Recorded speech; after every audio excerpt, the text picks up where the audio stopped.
What is up, guys? In today's video, I'm going to be talking about the attachments in Fortnite. I kind of made a video earlier on in the season going over them, but I still get asked about the attachments a lot. It's probably the most common thing I've gotten asked about this season. As always, if you guys do enjoy this video, remember to give it a like, subscribe if you'd like to see more, comment down below, what you think of the attachments in Fortnite. Personally, I'm not the biggest fan, just because of like the added need to like go to a certain place every game and set up your weapon. I feel like it just kind of makes the game a bit more repetitive in terms of how I rotate. And this video is going to be mostly for people who do not understand the attachment system. It's going to be like pretty basic, and I'm going to explain things that, might seem obvious if you are someone who's been playing, a lot this chapter, or have played like other games where attachments are a thing. So just keep that in mind. If you're someone who already knows a lot about this game, this probably isn't the video for you. But if you are someone who's newer, who don't really understand the attachments, this is going to be a good one for you. So for starters, we have 4 different sights. These two, the red eye sight and the hollow 13, these are going to be more for like close to medium range. The 2x and the 4x are going to be for very long range weapons. We have 2 magazine attachments, the drum mag, which increases your magazine capacity. I don't think this is very good. It also makes it take longer for you to reload. So some of these attachments have hidden downsides for some reason. That's just the nature of every game with attachments. So you get more ammo, but it's going to make you take longer to reload. The auto shotgun here goes from like 8 to 12 bullets. This striker AR goes from, I think, 25 to 32. Just for me personally, the little bit that you get isn't worth the slower reload to me, but that might just be a preference thing. And then there's also the speed mag attachment, which just makes you reload faster. So most of the time I opt for the speed mag attachment. For these underbarrel attachments, we have the angled foregrip. This reduces your time to ADS, and ADS is aimed down sight. Again, that's something that if you've played a lot of shooters with attachments before, you probably are aware of that. But for people who are newer to the game, or newer to games with like weapon customization like this, that you might not know what ADS is. So it makes it to where you aim in faster. I really like having that with my sniper. So you see here, this is how long it takes me to aim in. When I put on the angled foregrip, aims in this fast. So it's not like a ridiculous gain, but I really like it, especially because a lot of times when I snipe, I kind of like aim as I'm peeking out. And so when I don't have angled foregrip, it kind of changes my timing. So I really like having that on the sniper. The vertical foregrip improves ADS recoil and spread. So when you're aiming down sights, your gun isn't going to kick as much. That's pretty pointless on the sniper, but it can be good on other weapons. And then the laser sight increases hipfire accuracy. This is going to make your crosshair smaller when hipfiring. So this shotgun already has it. Let's take it off. That's the size of my crosshair with it, or without it. And then with it, it's going to be a little bit smaller. It's not the biggest difference in the world. On the burst SMG, it can be, because it actually makes the hipfire perfectly accurate. I don't have any burst SMGs here. But again, if you're using something that you're going to be hipfiring most of the time, like the auto shotgun, that's pretty nice. And then for our barrels, we have the muzzle brake, which reduces recoil. This is going to be how much the gun kicks. That's going to be similar to the vertical foregrip. And then the suppressor reduces muzzle flash and dampens audio, but the suppressor actually does reduce your range. So I wouldn't recommend using this on a shotgun. As of now, there allegedly is augments coming to the game that's going to interact certain ways with the attachments. And so when those augments come to the game, maybe using the suppressors would be a big, pretty valuable. But for the most part, I don't like using them because of that loss of range. It's not the biggest deal. It's like 5% on your mid-range damage and then 10% on your long range. So just for like simple explanation, if a gun had 10 meters until it got to its final drop-off, with suppressor, it would only have 9 meters. So it's not the biggest difference in the world, but for shotguns, you really don't want to impact that range. And that's actually one of the ways that the regular striker AR can actually be better than the mythic one. So you see here, this mythic AR, the mythic striker AR has angled foregrip for faster aim down sights, and then the suppressor. So if I was to take my striker AR and get vertical foregrip and muzzle brake, we're going to have more range than this mythic, but we're also going to have way less recoil. All right, that's not a good demonstration because I had like no ammo. But this mythic doesn't have any of the recoil reducing attachments. It's not the end of the world. It's still very usable. But if you are someone who wants to just have as little recoil as possible, going for the recoil attachments would be ideal. So Now I'm going to quickly run through what I use on some of the more popular weapons. For the auto shotgun, I like speed mag and laser sight. Those are the two most important to me. The mythic does have a drum. I will take the mythic auto shotgun instead of, you know, my preferred setup, just for the added damage I think is valuable. For a sniper, I really like having angled foregrip, the 2x scope, and the suppressor. The sniper is the only weapon I really use the suppressor on at this point in time. Magazine attachment can go either way on the sniper. I don't think it's really that big of a deal one way or the other. I usually just save my gold. For the striker AR, I actually like this exact setup. I usually use the 1.35x, the speed mag for increased reload speed, and then the vertical foregrip and muzzle brake to get as little recoil as possible. Sometimes when I play build mode, I'll do like laser sight on my striker AR to make it a little bit better for close range if I'm using like pump and striker AR.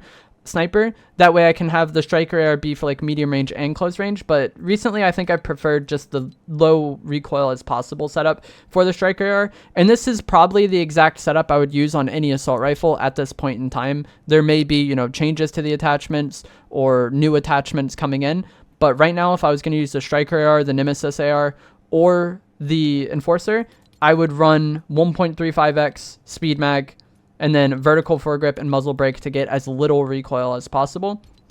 For the pump, I don't really care about the attachments that much. I know a lot of people really dislike the sights on the shotguns. I don't mind it as much. So typically, if I'm going to run a pump, the attachments I'd like to use are going to be one of the sights and then angled foregrip. Magazine attachment, I don't really care either way. Speed mag is fine, sure. And then I wouldn't want to use the suppressor because I don't want to impact the range. As of now, maybe when augments come in, that will change. I also don't care about reducing recoil on the pump. It's just, it doesn't have recoil that matters because it is one shot. But a lot of people don't like the sights on the pump because it's just weird to them. But I think if you only aim in situations where you should be aiming in, it can actually be quite good. Because you see, you do get a tighter pellet spread. It's not so incredibly tight like a slug. Oh, it fades rather quickly.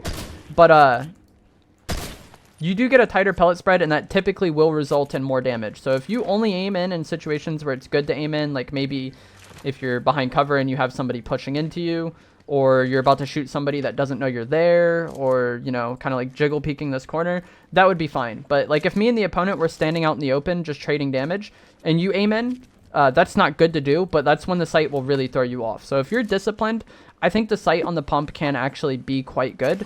And then for pistols and SMGs, I would kind of run the same attachments. I would just want no sight or one of the first two sights, depends on your preference. Speed mag, laser sight, and then muzzle brake instead of suppressor. Again, I'm not the biggest fan of the suppressor reducing range. And then also, I don't really care that much about the benefit of the suppressor in the game. I feel like most of the time, if I'm shooting somebody, they're going to be aware that I'm there. And the time where like suppressors would maybe be helpful is like reducing your chance of getting third partied. And that can definitely be true, but I tend to play a bit more aggressive and I use cars a lot this season. So most people in the immediate vicinity to me are going to know that I'm there regardless if I'm using a suppressor or not. And if you're using it to not get third partied, you also got to kind of hope that the other person is as well. So I would rather just take the less recoil. So to recap, on the auto shotgun, I dropped it back there, unfortunately. On the auto shotgun, I like speed mag, laser sight. On pistols or SMGs, I like speed mag, laser sight, muzzle brake. On assault rifles, I like your choice of the first two sights, speed mag, vertical foregrip, and muzzle brake. And then on the sniper, I really like having, I don't even have my sniper anymore, but on the sniper, I really like having 2x, angled foregrip, and suppressor. And the sniper is kind of one of those situations where, like I said, the suppressors aren't that big of a deal to me because people are going to know where I am anyways. But with the sniper, you can be shooting at people from such long range anyways sometimes that it's nice to have the suppressor, I think. Reducing range on the sniper isn't that big of a deal because no matter what, it's a headshot insta-kill, or like a knock, or like 100-ish to the body, so I don't really care about losing that range there. And then also with the 2x scope, you don't have glint on the sniper. Every time I talk about this, there's people telling me I'm wrong in the comments. But as of the time I'm recording this right now, the 4x scope is the only one that has glint in the game, and it has glint regardless of what you use it on. So if you use it on the sniper, that's fine. I think 4x on the sniper can be good, or if you're someone that likes the red dots, I just like the 2x. It's the one I feel most comfortable hitting shots with, and that's the scope I'd recommend going for on the snipers. Which one you feel best aiming with. If that's the 4x, that's fine. you will have sniper glint at that point, but I think it's worth having sniper glint to have a scope that you hit shots with. The 2x and the red dots do not have sniper glint. So yeah, I think that is everything you need to know about attachments, or everything I think about attachments. Obviously, everything in Fortnite is subject to change with updates, and there will be augments coming to the game that change how certain attachments work, or like buff certain attachments. So that could impact what attachments you want to use when those augments come to the game. And then just quickly, I wanted to show you guys this map of where all the mod benches are. So each of the boss locations have 100% guaranteed workbench. And then also Loot Island, which spawns in 4th zone, also has a guaranteed workbench. There are several other small vaults around the map that have 11 or 12% chance to spawn a workbench. And you'll typically eliminate a boss at one of these little vaults and then be able to open the door to the bunker. And you can actually see the workbench on the mini-map prior to eliminating the boss and prior to opening it. So if you're questioning whether or not the bench is there, you can actually see it on the mini-map if you're close to the area.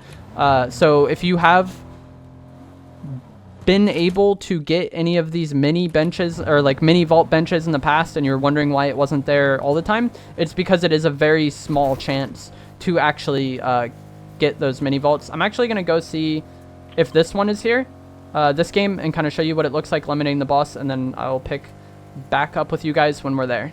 Okay, so now we're at this mini vault location, and as you can see on the map, I haven't opened it yet, but you can see on my mini map that there's the wrench there. It might be hard to see in the video, but there is the wrench there. It doesn't show on the big map, or it does if I zoom in, but like I can't zoom in on this one and see if it's there or not because you have to be close enough for it to see it. That's just kind of the way it goes. But this one is here, and with these mini vaults, the only boss or the only guard that's here is going to be this one. It's going to be this guy in red. You'll eliminate him. He'll drop the key card. Can I have it? Thank you. And then you'll see that there is a workbench here, but the percent chance on them is quite slim. So it's just kind of up to you. I wouldn't rely on this entirely, but if you land somewhere where there's one of these mini benches, like right here could be a decent landing spot if you want a third-party lavish layer. I also like landing Hazy Hillside a decent amount, and there is a mini vault there.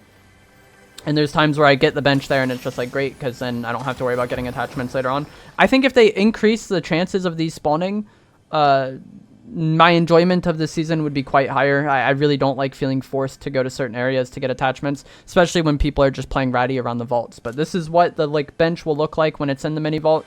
And as I showed, you can see it on the mini-map if you are close enough to it before you even go inside or before you even open it. But that is going to be it for this video. Just wanted to go over the attachments because, like I said, I've been getting asked about it a lot. I know it was pretty basic if you are someone who, you know, has played a lot of other shooters. Or... Bro, what is this man doing out here? Oh, he's from the radio tower. I was so confused. But anyways, if you are someone who's played a lot of shooters before, you know, ADS is probably just something you're aware of already. But for people who are newer to shooters or haven't played games with attachments, something like that acronym can be confusing. But I hope you guys found this helpful, informative, interesting. I hope it answered your questions about those things. I will see you guys in the next one. Thanks for watching.